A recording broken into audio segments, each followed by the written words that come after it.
poem is called Blood on the Wheel by Alexander Anderson.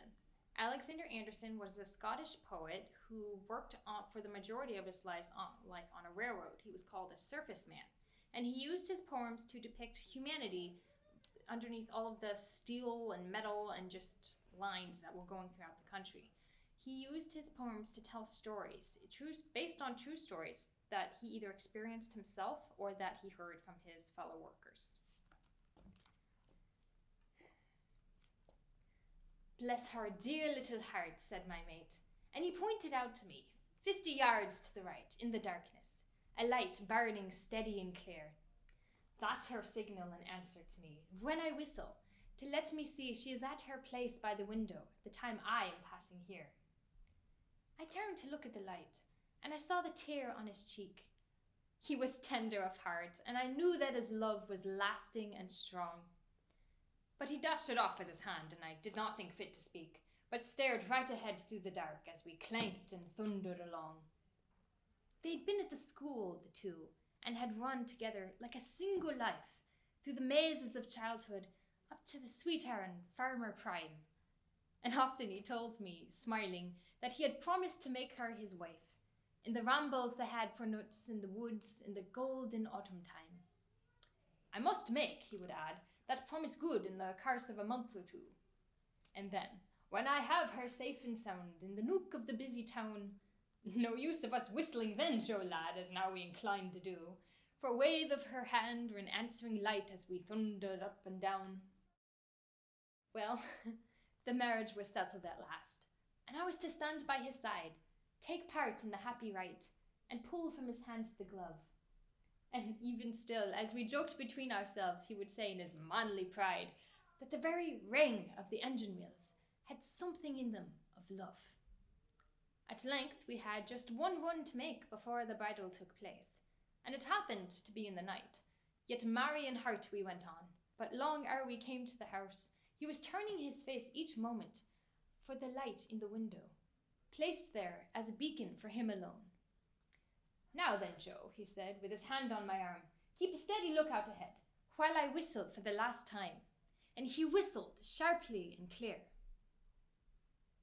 But no light rose up at the sound, and he looked with something like dread on the whitewashed walls of the cot, through the gloom looking dull and misty and drear.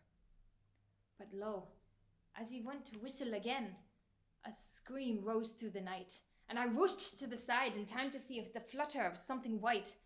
Then a hitch through the engine ran like a thrill, and in haste he shut off the steam, while we stood looking over at each, our hearts beating wild with affright. The station was half a mile ahead, but an age seemed to pass away ere we came to a stand, and my mate, as a drunken man will reel, rushed to the front with his lamp, only to bend and come back and say in a whisper, faint with terror, "Joe, come and look at this blood on the wheel." Great heaven, a thought went through my heart like the sudden stab of a knife, and the same dread thought seemed to settle on him and palsy his heart and mind, for he went up the line with the haste of one who is rushing to save a life, and with the dread shadow of what was to be, I followed closely behind. What came next is indistinct, like mist on the mountainside, gleam of lights and awestruck faces, but one thing can never grow dim. My mate, kneeling down in his grief like a child by the side of his mangled bride, killed, with the letter still in her hand she had wished to send to him. Some little token was in it, perhaps to tell of her love and her truth, some little love errand to do ere the happy bridal drew nigh. So in haste she had taken the line, only to meet, in the flush of her fair, sweet youth, that terrible death that can only be seen with a horror-enheartened eye. Speak not of human sorrow. It cannot be spoken in words. Let us veil it, as God veiled his at the sight of his Son on the cross. For who can reach to the height or the depth of those infinite yearning chords whose tones reach to the very center of heaven when swept by the fingers of loss. She sleeps by the little ivied church in which she had bowed to pray. Another grave close to the side of hers, where he died of a broken heart, withered and shrunk from that awful night like the autumn leaves in decay. The two were together, that death at first had shaken so roughly apart.